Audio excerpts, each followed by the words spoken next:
Hello students.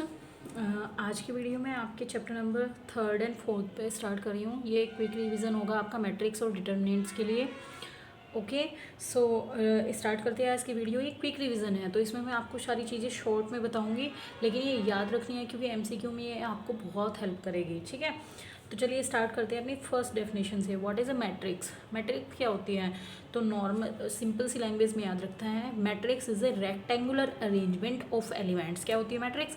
Rectangular arrangement of elements. Okay, अब matrix का पता चल गया तो उसके बाद क्या आता है? Order of A matrix. कि मैट्रिक्स का ऑर्डर क्या होगा? तो ऑर्डर के लिए क्या होता है? Number of rose into number of columns. यानी कि मान लो अगर किसी मैट्रिक्स में m रोज है और n कॉलम्स है तो उसका ऑर्डर क्या हो जाएगा? m into n। Okay, like जैसे मैं एक एग्जांपल मैंने यहाँ पे लिखा हुआ है पहले से ही कि एक एग्जांपल लिया कि हमारे पास एक मैट्रिक्स है, इसके में 1 2 3 first row, 1 2 4 5 6, this is second row. तो इसमें कितनी रो हो गई? इसमें रो कितनी हुई है? 2 इंटू, अब कॉलम आएगा, first column, second column and this is third column. तो क्या हो, कितने कॉलम हो गए? 3। तो इसका ऑर्डर क्या हो गया? 2 इंटू 3। ठीक है, तो मैट्रिक्स क्या होती है? रेक्टेंगुलर अरेंजमेंट, और ऑर्डर क्या होता है? Number of rose into number of columns. अब इसके बाद आती है आपकी स्क्वायर मैट्रिक्स। कि स्क्वायर मैट्रिक्स क्या होगी? Square matrix. अब देखो स्क्वायर से ही पता चल रहा है कि जितनी लेंथ होती है उतनी ब्रेथ होती है, उसको हम स्क्वायर बोलते हैं। ऐसी एक फॉर्म होती है हमारी। तो स्क्वायर मैट्रिक्स, मैट्रिक्स में क्या होगा कि जितने नंबर ऑफ रोज हैं, अगर number of rows equal to number of column हो जाए, number of column, that means this matrix is a square matrix. Like मैं एक दो एग्जांपल यहाँ पे आपको दिखा देती हूँ। लाइक मैं एक मैट्रिक्स बना रही हूँ ABCD, here we have 2 rows and 2 columns. या फिर 1 2 3 4 5 6 7 8 9, this matrix has 3 rows and 3 columns. So these are 2 matrix is the type of square matrix. Okay, अब स्क्वायर मैट्रिक्स के बाद आता है नल मैट्रिक्स। अब देखिए, नल मैट्रिक्स का मतलब ये नहीं होगा कि मैट्रिक्स में कोई एलिमेंट ही ना हो, बट यहाँ क्या होगा कि जो भी हमारी मैट्रिक्स होंगी, ठीक है, जो भी मैट्रिक्स होंगे, मैट्रिक्स के सारे elements, all elements should be zero. सारे एलिमेंट्स जो होंगे वो ज़ीरो होंगे। सो दैट जब हम इसको सॉल्व करके इसकी डिटर्मिनेंट निकालेंगे तो इसकी डिटर्मिनेंट भी ज़ीरो ही आएगी। जैसे कि मैं आपको एक एग्जांपल शो कर देती हूँ। मान लीजिए हमारे पास एक 2 बाई 2 की मैट्रिक्स है, तो इसमें 2 रो होगी और 2 कॉलम, लेकिन सारी ही एंट्रीज ज़ीरो की फॉर्म में होगी। ठीक है, तो इसको बोलेंगे हम नल मैट्रिक्स। इसके बाद आएगी आपकी रो मैट्रिक्स। अब देखिए रो मैट्रिक्स क्या होगी? रो मैट्रिक्स क्या होती है? ऐसी मैट्रिक्स जिसमें केवल एक ही रो है। ठीक है, कॉलम चाहे कितने भी हो जाए, रो एक ही होनी चाहिए। ठीक है, having single row, matrix having single row. If the matrix having single row, then this matrix is called row matrix. ठीक है, लाइक जैसे मैं आपको एक एग्जांपल दे देती हूँ, क्योंकि इसमें कॉलम से हमारा, इसमें कॉलम से कोई फ़र्क नहीं पड़ेगा।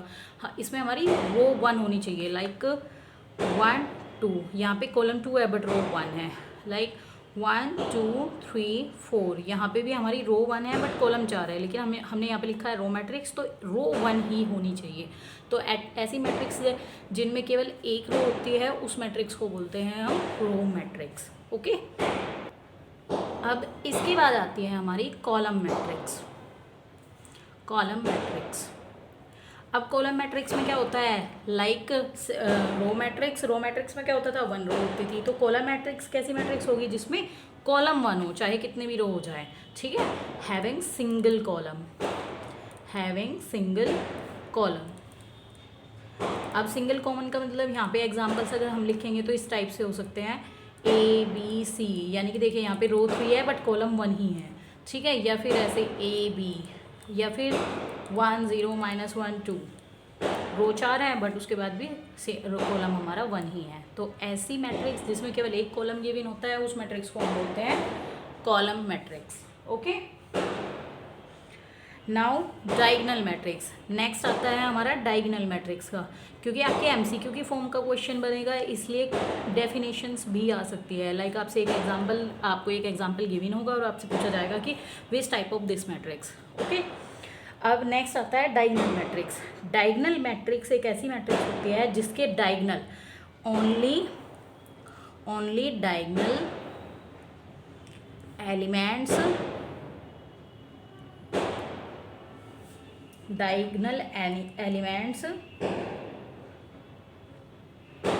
ठीक है, हैव सम एंट्रीज, ठीक है, and other element should be zero, और जो अदर एलिमेंट्स होते हैं वो हमारे क्या होने चाहिए, शुड ज़ीरो, वो हमारे ज़ीरो होने चाहिए। लाइक अगर मैं आपको एक एग्जांपल ले देती हूँ तो मान लीजिए मैं एक 3x3 की मैट्रिक्स बना रही हूँ आपकी 3x3, दैट मीन्स 3 रो होंगे और 3 कॉलम होंगे, तो उसमें केवल डायगनल पे वैल्यू होनी चाहिए और उसके बाद जितनी भी एंट्रीज है वो सारी हमारी ज़ीरो होनी चाहिए। तो ऐसी मैट्रिक्स को बोलते हैं हम डायगनल मैट्रिक्स।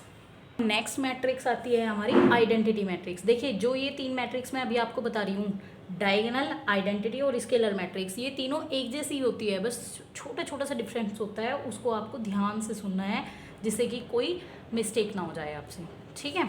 अब देखिए आइडेंटिटी मैट्रिक्स भी एक डायगोनल मैट्रिक्स ही होती है। डायगोनल मैट्रिक्स में क्या होता था, डायगोनल्स पे कुछ एलिमेंट्स की कुछ ना कुछ एंट्री होती थी। आइडेंटिटी मैट्रिक्स में क्या होगा कि जो डायगोनल एलिमेंट्स हैं, डायगोनल एलिमेंट्स की जो वैल्यू होगी, डायगोनल एलिमेंट्स 1 होने चाहिए, is equal to 1 and others should be 0, और जो डायगोनल एलिमेंट से अलग एलिमेंट्स बचते हैं वो हमारी एंट्रीज उसकी 0 होनी चाहिए, लाइक 1 1 1 0 0 0 0 0 एंड 0। देखिए यहाँ पे डायगोनल के पे जितनी भी वैल्यूज़ गिवन है उनकी वैल्यू 1 है और बाकी सब की वैल्यू 0 आ रही है। और अगर बाई चांस मैं इसको ए मैट्रिक्स नोट करती हूँ तो डिटर्मिनेंट ऑफ ए हमेशा इसका 1 आता है, ये याद रखिएगा, क्योंकि डिटर्मिनेंट मैट्रिक्स का ही सॉल्यूशन होता है, ठीक है। अब इसके बाद आती है नेक्स्ट मैट्रिक्स, स्केलर मैट्रिक्स। अब स्केलर मैट्रिक्स क्या होगी, ये भी एक डायगोनल मैट्रिक्स ही होती है, बट इसमें जो हमारे डायगोनल के एलिमेंट्स होते हैं वो ना तो 1 होते हैं और ना ही अलग अलग होते हैं। डायगोनल के जो एलिमेंट्स होंगे वे सेम होने चाहिए अदर देन 1 भी ना हो और अलग अलग भी ना हो। लाइक जैसे कि अगर मैं एक एग्जांपल लिखूँ, मान लीजिए मैं यहाँ लिख लेती हूँ √3, तो यहाँ भी √3 होगा और थर्ड वाला डायगोनल भी √3 ही होगा, ठीक है। बाकी के सब हमारे 0, 2x2 की मैट्रिक्स ले लेते हैं इसमें, ठीक है। अब इसके बाद आपका आता है एडिशन एंड सब्सट्रैक्शन। अब देखिए एडिशन और सब्सट्रैक्शन सेम फॉर्म में होता है, ठीक है। कोरस्पॉन्डिंग जो एलिमेंट्स होते हैं दो मैट्रिक्स के वो ऐड होते हैं या वही सब्सट्रैक्ट होते हैं। दो एलिमेंट्स जो होते हैं वही तो ऐड हो सकते हैं और वही सब्सट्रैक्ट हो सकते हैं, but first condition is the order of matrices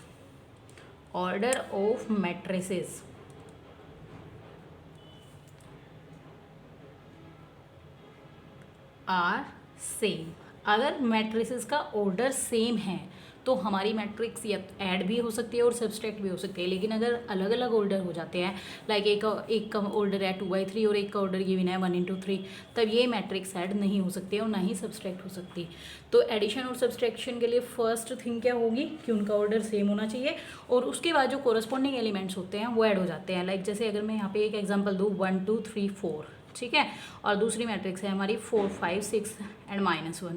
अब देखिए मुझे इनको ऐड करना हो या सब्सट्रैक्ट करना हो तो इनका ऑर्डर सेम होना चाहिए। फर्स्ट ये भी 2/2 की मैट्रिक्स है और ये भी 2/2 की मैट्रिक्स है, इसका मतलब हम इसको ऐड भी कर सकते हैं और उसको सब्सट्रैक्ट भी कर सकते हैं। मैं आपको ऐड करके दिखा देती हूँ। सब्सट्रैक्शन में सेम जहाँ मैं प्लस करूँगी वहाँ माइनस आ जाएगा, ठीक है। अगर इन दोनों को ऐड करना है तो देखिए मैंने बोला कि कोरस्पॉन्डिंग एलिमेंट्स ऐड होंगे। कोरस्पॉन्डिंग मीन्स फर्स्ट के साथ एंड सेकंड के साथ, इस तरीके से। तो फर्स्ट मैट्रिक्स का फर्स्ट एलिमेंट ये है और सेकंड का ये, तो 1 + 4 कितना होगा 5, 3 + 5 कितना होगा 8, 2 + 6 is equals to 8 and 4 - 1 is equals to 3, ठीक है। ये हो गया एडिशन। और अगर यहाँ पे माइनस होता तो सेम फॉलो होता, कोरस्पॉन्डिंग एलिमेंट्स हमारे सब्सट्रैक्ट होते रहते, ठीक है। अब एडिशन और सब्सट्रैक्शन के बाद आता है मल्टीप्लिकेशन ऑफ मैट्रिसेस। अब देखिए मल्टीप्लिकेशन ऑफ मैट्रिसेस के लिए सबसे पहली कंडीशन किस कंडीशन में मैट्रिसेस की मल्टीप्लिकेशन हो सकती है, when number of column of first matrix. मान लीजिए कोई मैट्रिक्स है, ठीक है, उसका ऑर्डर गिवन है हमें m × n, ठीक है, एंड एक सेकेंड मैट्रिक्स है बी, उसका भी कोई ऑर्डर गिवन है। तो कंडीशन क्या होनी चाहिए, number of column of first matrix, तो फर्स्ट मैट्रिक्स में कितने कॉलम है n, तो is equal to number of row of second matrix, यानी कि जो सेकेंड मैट्रिक्स गिवन है उसमें उतनी रो होनी चाहिए, ठीक है, चाहे कॉलम कितने भी हो जाए। देखिए number of column is equals to number of row, अगर है, अगर ऐसा होता है, ये कंडीशन अप्लाई हो रही है, तो we can multiply both of matrix, ठीक है। और मैट्रिक्स की मल्टीप्लाई होने के बाद जो हमारी नई मैट्रिक्स होगी, और मैट्रिक्स की मल्टीप्लाई होने के बाद जो हमारी नई मैट्रिक्स आएगी उसका ऑर्डर क्या होगा, देखिए ये तो सेम हो गया, ठीक है, तो इसको तो हम हटा देंगे। अब हमारे पास जितनी रो बनेगी वो तो हो जाएगी m इंटू मल्टीप्लाई करने के बाद कॉलम कितने बचेंगे p, तो जो नई मैट्रिक्स आएगी मल्टीप्लिकेशन के बाद उसका ऑर्डर होगा m इंटू p, ठीक है। Number of column and number of row जो इक्वल थे एक दूसरे के उसको हम हाइड कर देंगे, ठीक है। अब इसके बाद आता है नेक्स्ट प्रॉपर्टीज इक्वलिटी की, टू मैट्रिसेस इक्वल कब होगी, ठीक है, इक्वलिटी ऑफ मैट्रिसेस। अब देखिए इक्वलिटी में क्या होगा, देखिए अगर आपको मैट्रिसेस और डिटरमिनेंट का फुल रिवीजन करना है तो वीडियो को लास्ट तक देखना, जिससे कि सारी चीज़ें आपके माइंड में सेट हो जाए और एमसीक्यू में आपकी हेल्प भी हो जाए, क्योंकि एमसीक्यू पेपर है आपका 1.5 आवर का होगा, जिसमें आपको 40 क्वेश्चन अटैम्प्ट करने हैं, तो टाइम बहुत कम होगा, तो वहाँ हम क्वेश्चंस को बहुत लेंथी पूरा सॉल्व करके नहीं देखेंगे, तो वहाँ ये शॉर्ट ट्रिक्स और जो क्विक रिवीजन हो रहा है इससे बहुत हेल्प मिलेगी, ठीक है। अब देखिए इक्वलिटी में क्या होता है, ठीक है, दो मैट्रिसेस, मान लो हमारे पास we have two matrices A and B, अगर हमारे पास दो मैट्रिसेस है तो these are equal if and only if, देखिए कंडीशन होती है इफ़ एंड ओनली इफ़, ये जो मैंने लिखा है IFF, इसका मतलब होता है if and only if, this is your mathematical notation, okay. So if and only if, first condition orders are same, orders are same, देखिए तभी इक्वल होगी जब उनके ऑर्डर सेम होंगे, ये तो हो गई फर्स्ट कंडीशन, ठीक है। और सेकंड कंडीशन क्या होगी कि उनके जो कोरस्पॉन्डिंग एलिमेंट्स है, कोरस्पॉन्डिंग एलिमेंट्स आर इक्वल, उनकी वैल्यू इक्वल होनी चाहिए, ठीक है। लाइक अगर मैं आपको एक दो मैट्रिसेस लिख के दिखा देती हूँ ऐसे ही ABCD, ठीक है, एंड दूसरी मैट्रिसेस है 1 2 3 4, तो ये कब इक्वल होगी, जब इनका ऑर्डर सेम होगा, तो ऑर्डर दोनों का सेम है 2 इंटू 2, ठीक है। और अगर ये इक्वल होगी तो इसका मतलब कोरस्पॉन्डिंग एलिमेंट्स इक्वल होंगे, दैट मीन्स A की वैल्यू 1 होगी, B की वैल्यू 2 होगी, C की वैल्यू 3 होगी एंड D की वैल्यू 4 होगी। This is the condition for equality of to matrices, okay. अब नेक्स्ट टर्म आपकी आती है transpose of matrices, transpose of matrix. देखिए जब मैट्रिक्स सिंगल होती है तो उसको मैट्रिक्स बोलेंगे, अगर एक से ज़्यादा है तो उसको हम बोलते हैं मैट्रिसेस, ठीक है। अब ट्रांसपोज ऑफ मैट्रिक्स में क्या होता है, इसको हम डिनोट करते हैं, मान लीजिए हमारे पास कोई मैट्रिक्स है A, तो नोटेशन तो होगा इसका A' और we can write it A⁻T, ठीक है। ये जो पावर है ये पावर नहीं होता ये, ठीक है, ये ट्रांसपोज को डिनोट करता है इसका, ठीक है। तो ट्रांसपोज निकालने का मेथड क्या होता है कि आपके पास जो भी मैट्रिक्स गिवन है आपको, ठीक है, उसकी रोज को कॉलम में चेंज कर दीजिए और कॉलम को रो में चेंज कर दीजिए। लाइक अगर मेरे पास एक मैट्रिक्स है A इज इक्वल्स